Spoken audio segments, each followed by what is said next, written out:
Hello, River Terrace parents. Welcome to RTC Supporting Parents, an online video class, resource, podcast. And I'm glad to be able to present to you a conversation I have with Jim Pignataro.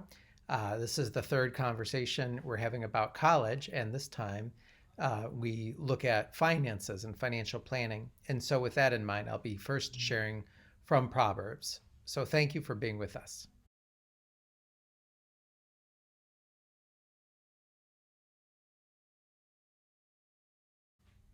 I'm glad to share this conversation with Jim Pignataro with you in just a few moments. And because he and I talk about planning for the future, when possible, saving for your kids' education, but we also talk about when possible, your kid getting a job, developing entrepreneurial skills, developing the discipline of stewardship and learning the joy of stewardship, of not only being able to earn money and buy things, but rather to give and to save. And so I thought it'd be good to start out then with God's word, with the wisdom of Proverbs. So chapter 21, verses 17 and 20 through 21. And what we'll see here is Proverbs has a couple principles. One is of delayed gratification, deferred gratification, not just you get food and you eat the best and then it's gone for when times get tough, but instead saving up and waiting. But also it has the principle of prioritizing, just like Jesus says, to seek first God's kingdom and God's righteousness, and then all the other things will be given, all of our daily needs, but to make God and God's kingdom our number one priority. In the New Testament, that carries on the themes here from these verses. So Proverbs 21, verse 17 reads, "Whoever loves pleasure will become poor. Whoever loves wine and olive oil will never be rich." Verse 20, "The wise store up choice food and olive oil, but fools gulp theirs down." And 21, "Whoever pursues righteousness and love finds life, prosperity, and honor." So in my conversation with Jim, we talk about how society has changed, and society not only is swimming in debt, but now a lot of young adults, college students are, and so they need to prioritize. And you can help them as they make those choices of whether they're going to college or trade school or whatever, not living like royalty, but rather trying to make good choices with their money.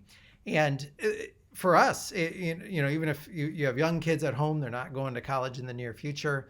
We're in the season of Christmas, and in our society, Christmas has not only had we not only have that tension of the over commercialization that Charlie Brown laments, but also the practice of taking on debt, trying to make our kids, our spouses, our family members, our friends, ourselves momentarily happy.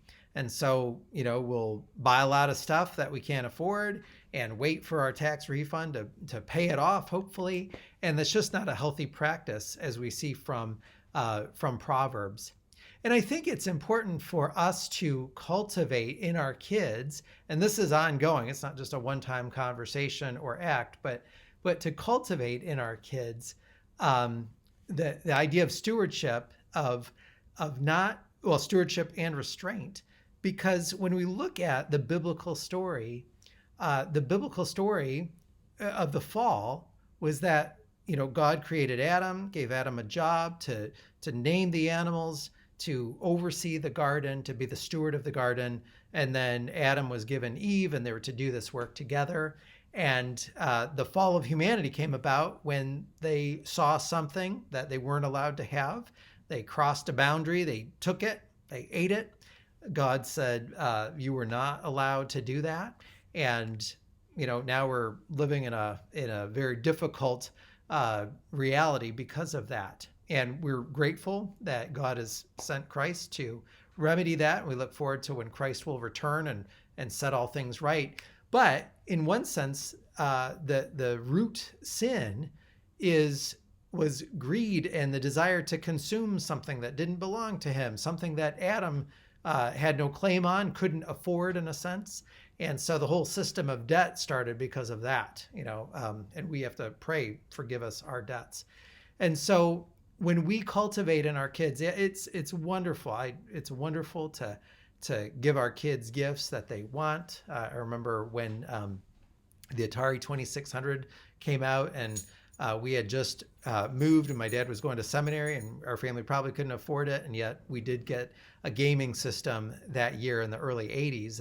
And I have those experiences with my kids where you're happy to make them happy, but we also need to limit that so that we are cultivating in them, helping them cultivate restraint, delayed gratification, stewardship, so that long term, their food stores will not be eaten up, but they'll have some for the scarce times.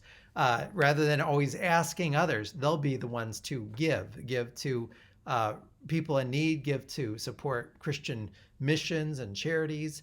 And in doing so, it'll help them to set their hearts on God's kingdom above all.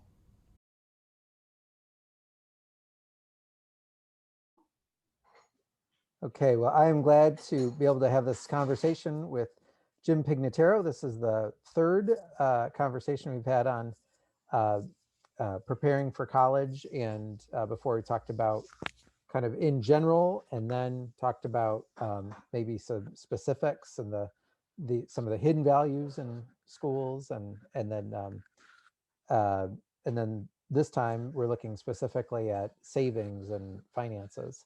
Is that right, Jim? That's right. Yeah. One of my Okay. favorite topics. Ooh, what's that?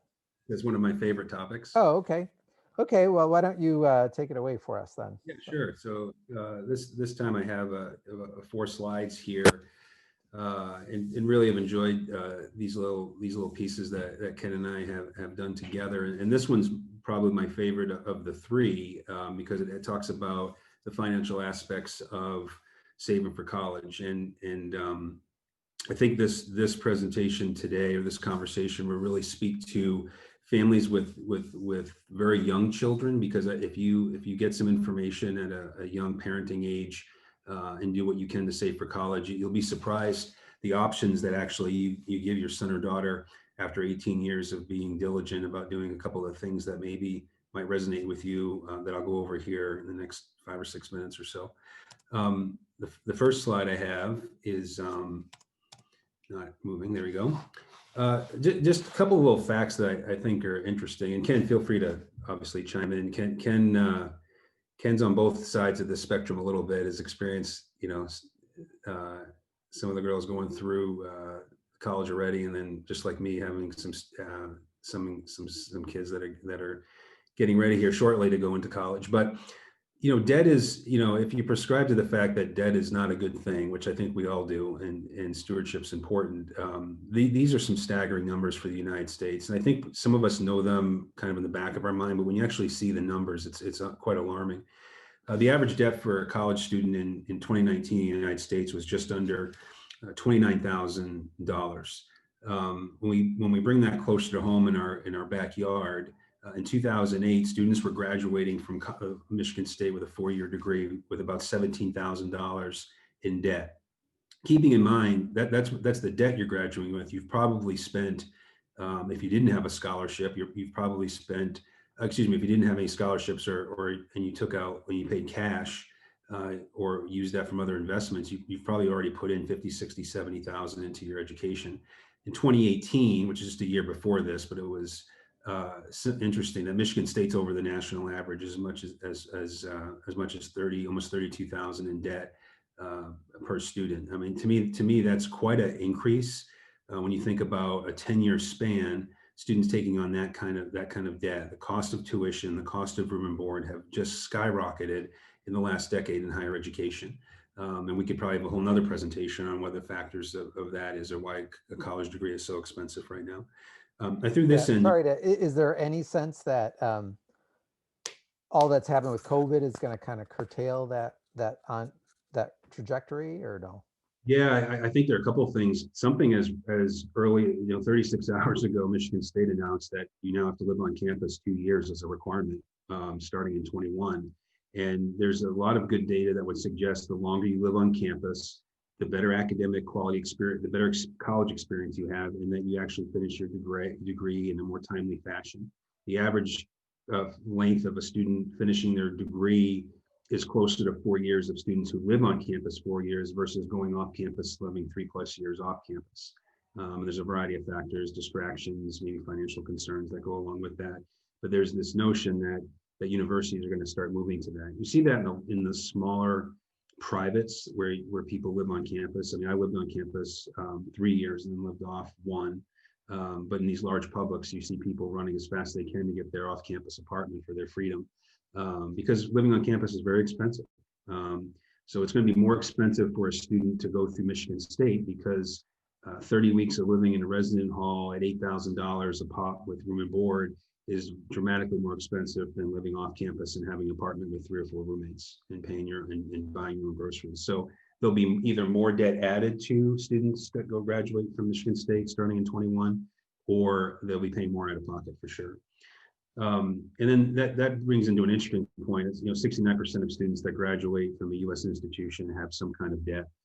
If you look at certain ethnic backgrounds, particularly African American and Black students, that's 85%. That's data as of 2019. So when we look at some of the disparities in this country with access and where the wealth is held, there's no question there's a disparity in certain minority groups for the amount of debt they take on to achieve, I guess, the American dream, if you will, by through going to college. I'm a fan of Dave Ramsey. I'll actually note that Ken knows this. I prescribe to a lot of his theories, but I do believe in good debt. He believes in absolutely no debt, and a home mortgage I believe is a good debt. So that's where he and I differ quite a bit. But there are 3 areas that I've learned are really effective, and working with college students, have seen these 3 of the primary buckets of where people have saved for college. The education savings account, ESA, or an education IRA. You've heard of IRAs for retirement. You have the Roth IRA and general IRA, but education IRAs are after-tax dollars. So you brought your check home, $1,000. That's how much cash flow you have after you've paid all your taxes to Uncle Sam, and you've tithed. You have $1,000. Where are you going to invest that? If you invest $2,000 a year for your child, and that's at a tax-free rate, and you don't invest that, you just put that away in a 0% account or a checking account, you would have over 18 years, $36,000. If you're going to invest that same $2,000 per year and you had a 5% annual return, that 36 would actually be closer to 65,000. So there's a lot of value, and say, well, it's not worth saving. The reality is, if you had a newborn in the last 18 months or 12 months, and you can save $10 a month, you can save $50 a month, that $500,000, $600,000, $700,000 a year over a 5% turn in the market actually does provide really, really good leverage for you to have some resources to pay for school after. I enjoy the 529 plan. This is something I've used for my kids. Allie's going to be 16 in May. She's a sophomore. Jimmy's in 7th grade. We've been investing monthly in 529 plans. These don't grow as quickly in the market using like mutual funds. You can actually invest in a Michigan 529 plan, which I put the link here. What this does is allow tax-free growth compounded either daily or monthly or annually. And you can actually have this be used for college expenses when your son or daughter graduates high school. Has to be used though for educational expenses. There are financial penalties. I believe it's 10%. Don't quote me on that, but I think it is. That if you use the money and it's not used for college, that you could use that tax-free for paying for school. I will tell you, one of the disadvantages, it depends on your income.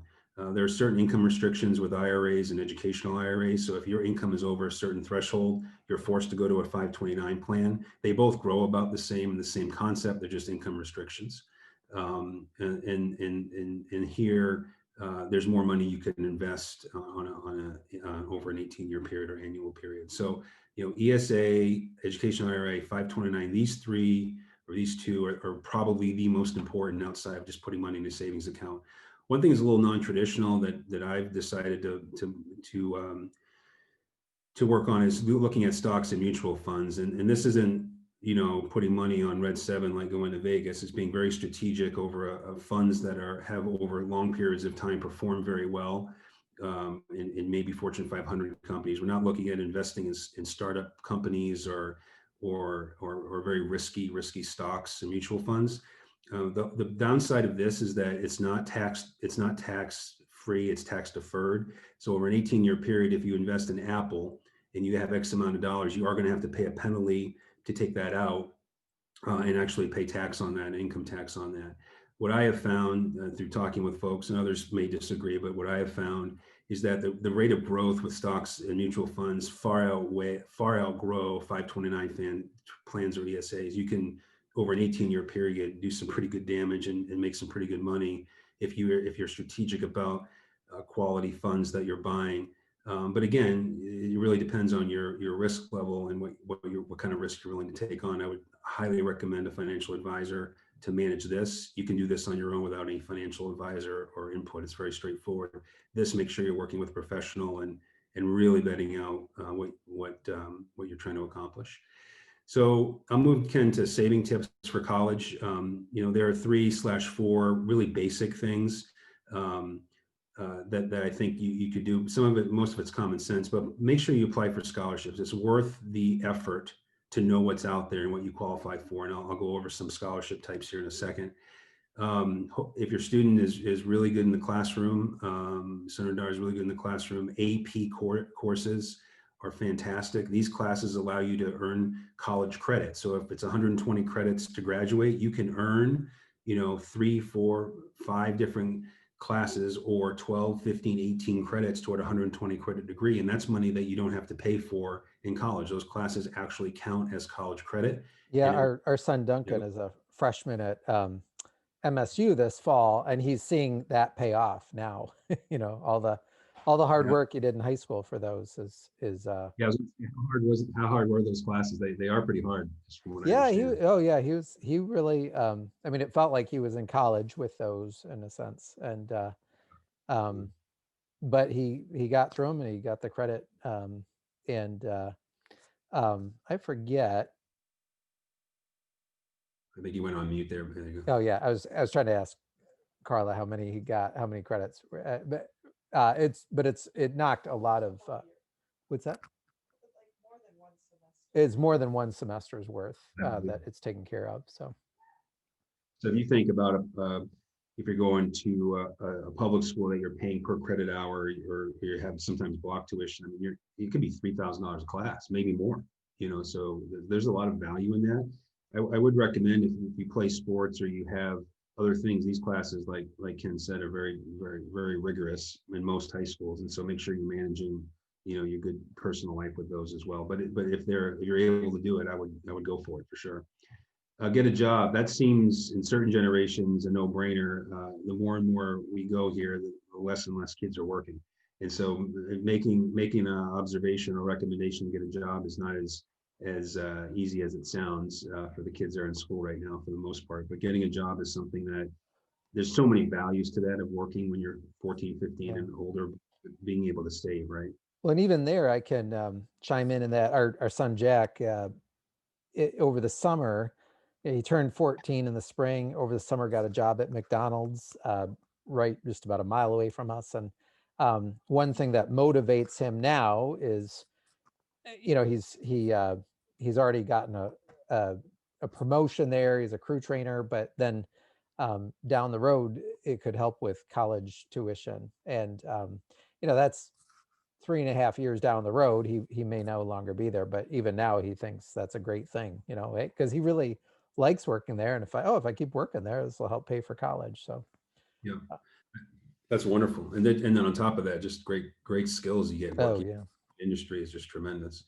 I think, I worked at the rival Burger King back in 1986. So, Burger King rivalry. The last thing, again, seems elementary, but there's so much value in a 14, 15, 16-year-old having a savings account. One of our financial literacy specialists that talks to our student athletes at Michigan State talks about living an 80-10-10 life. Spend 80% of what you earn give 10% away and save 10%. And that's an excellent model. Like, and when you say, wow, I'm going to spend 80% of what I earn, but if you're in high school and you're making 10, 11, $12 an hour, working 8 or 9 hours a week, that's enough for gas money and do those kinds of things. You're basically in $100, if you worked 10 hours a week and you made $10 an hour, you're saving $10 a week. And you can do that. And it creates great habits, and it creates great mindset about saving toward your future. And then also the philanthropy part and giving back to God and giving back to a charity or giving back to something you're passionate about, that creates a cadence in your life that, if you can develop at a young age, becomes easy when you get to be Pastor Ken and my age, and even older. So I do think there's value in those two things, even outside of the college savings discussion. The last piece is, I find this really interesting. I think people find scholarships overwhelming. The whole application process and figuring where to go is overwhelming enough, but how am I going to pay for this thing? There's no question that you can take out student loans, you can take out private loans through the bank, you can take out governmental loans that are interest deferred or interest bearing while you're in school, and then you pay the interest after. But the reality is you need to be as aggressive as you can to maximize the hard work that you've done, between 13 and 18 years old, or 14 and 18 years old. Academic achievement, you worked hard for 4 years, you can have your tuition, parts of your tuition paid for, if not all your tuition, on a merit-based scholarship because you've done so well in school. And don't think that you have to go to Harvard or Brown or Yale or Stanford to get that. Every university has merit-based scholarships, and you have to be strategic on your academic ability and the major that you're selecting to see where these are at. Your counselor at your high school should be able to direct you in the right spaces for this. The other thing is you can go as deep as, I'm sorry, there's a typo. Whoa, I went backwards. A typo. There should be fellows programs, but the fellow programs would be a full ride where they give you actually living expenses in addition to college. So academic achievement, people are aware of that. It's pretty common, but you have to be very strategic on the university or colleges you're looking at. Community service, a lot of families are philanthropic in mind and love to give back. Well, you can be rewarded for that, believe it or not.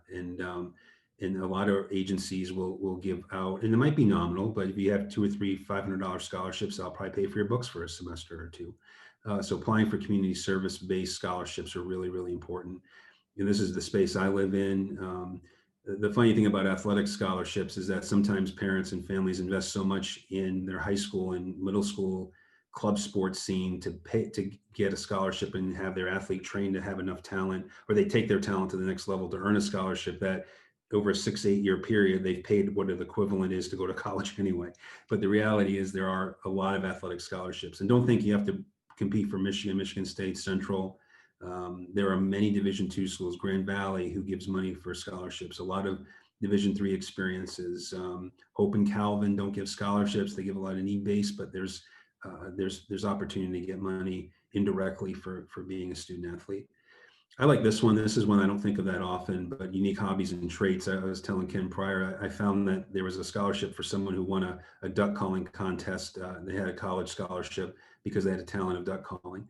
So that might be funny and silly, but you never know. I mean, you might say, well, I'm not an athlete, or I'm not that, I'm not a 4.0 student. Well, you definitely have some skills and you have strengths, and there are people that are willing to give you rewards for that. And so you have to be pretty, you have to be on your toes to find out where these are at. Your personal background, no question, underrepresented students have the ability to apply for scholarships.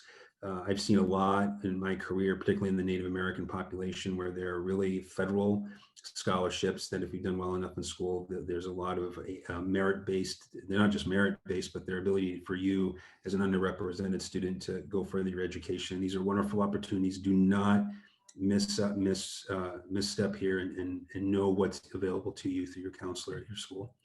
And then financially, your family's income is really important.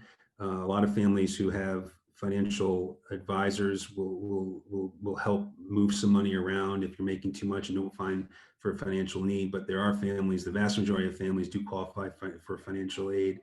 And so, don't be embarrassed about that. The vast majority of students do fund their college through loans that are interest deferred, and they're also based on their family's need. And so definitely take advantage of this. This requires your parents, or as parents, it requires you to fill out some forms and give some personal information. And a lot of people don't like to do that, but that's necessary for them to be able to give you the money that you may need for school. So, Ken, that wraps up some of the things that I was going to talk about. But I don't know if we wanted to have any more questions or dive a little deeper in some of those.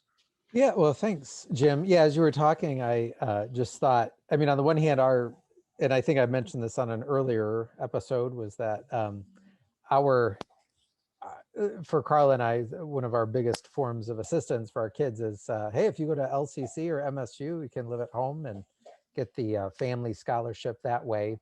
And that cuts the, the need for housing.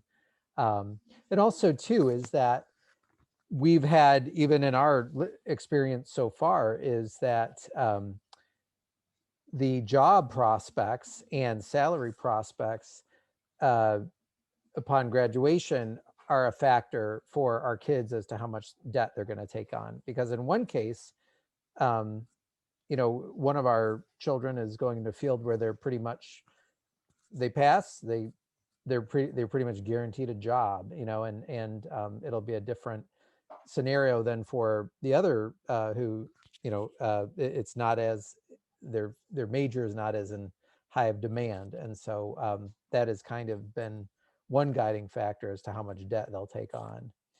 Yeah, yeah. But Don't you think even generation that's even more applicable in today's college student? I think people are thinking about that more. The debt, how much debt you take on is correlated to how much you're going to work, how much that degree will allow you to earn, right?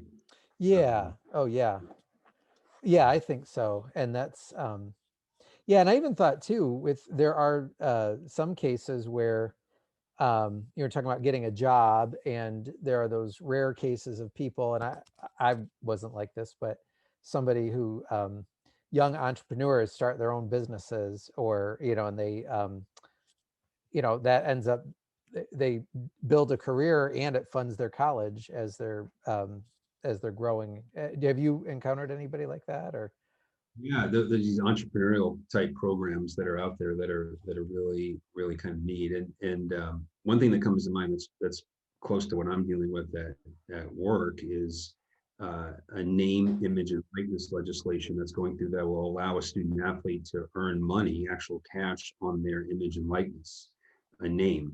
So I am the quarterback for X university. I can go out there and use and sell my identity, if you will, and profit from it. And that could be via social media, it could be traditional media.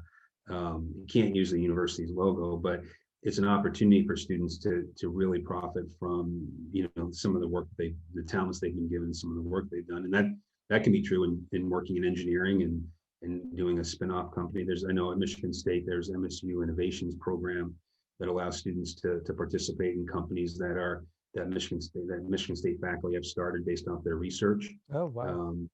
Is really neat. We're working with a company right now that does that for students. So yeah, you have to be able to ask the right questions. I mean, and if you don't know, that's why I think this is great that we're doing this for our families at River Terrace. Is that if this all sounds overwhelming to you, it takes one text or a phone call to you or me and a 5-minute conversation. It's amazing how you can get pointed in the direction to save yourself time and maybe even get some opportunities you didn't think were there.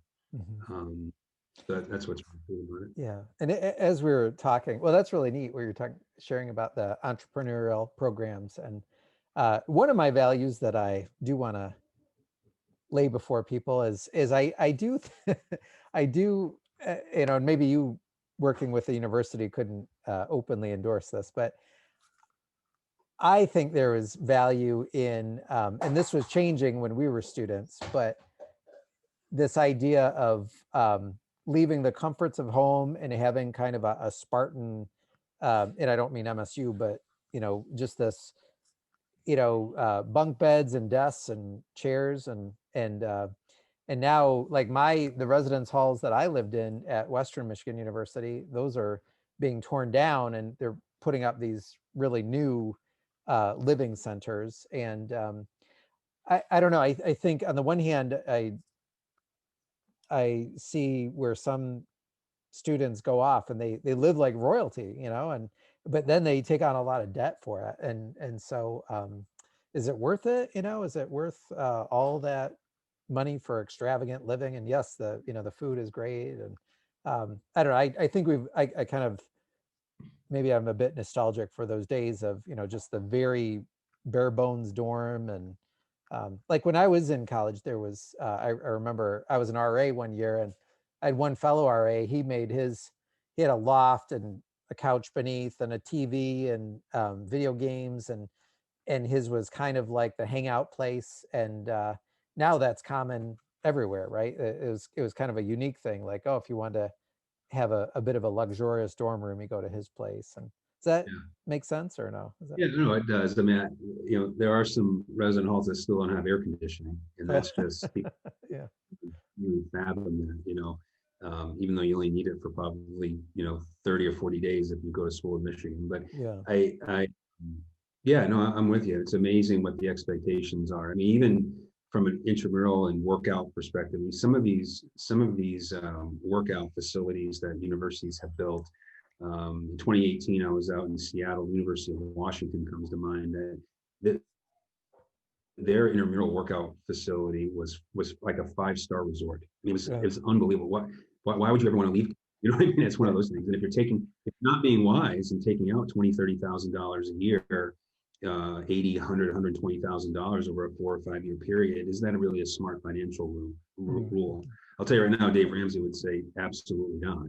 mm, But each family has to make that decision on their own and come to that, to where their comfort level is. But yeah, it's much different now than it was 30 years ago, for sure. For yeah, sure. Yeah.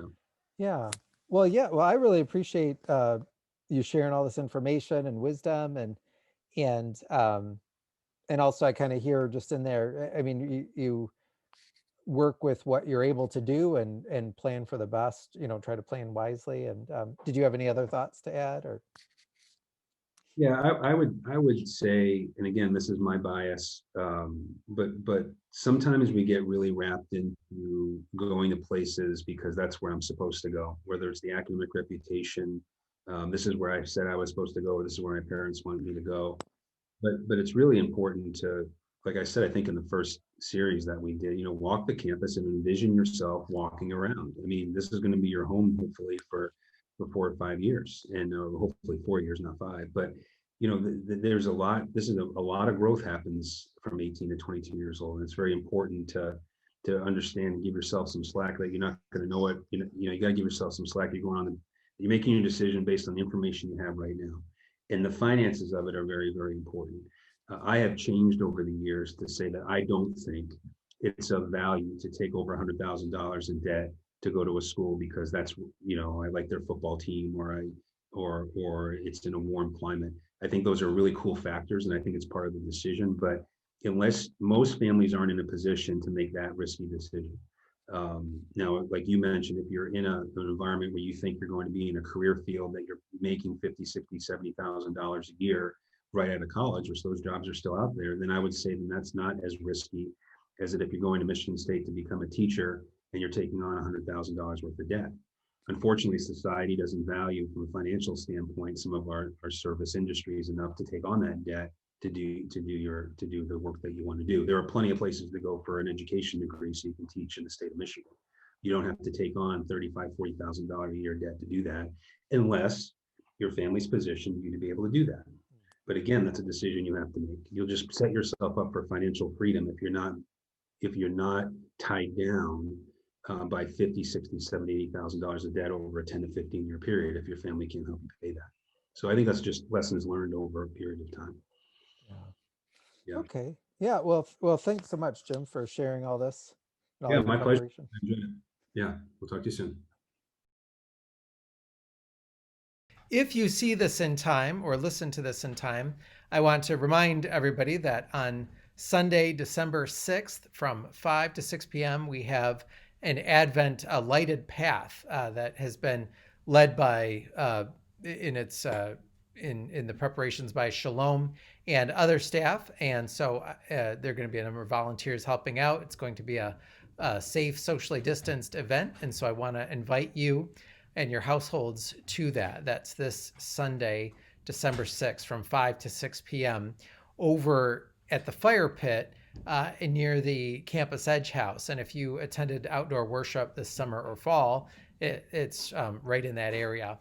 And so I hope that as we continue in this Advent season, that you've not only been blessed by my conversation with Jim or the words of Scripture, but also that the Lord would continue to bless and keep you as you parent the children He's put in your care.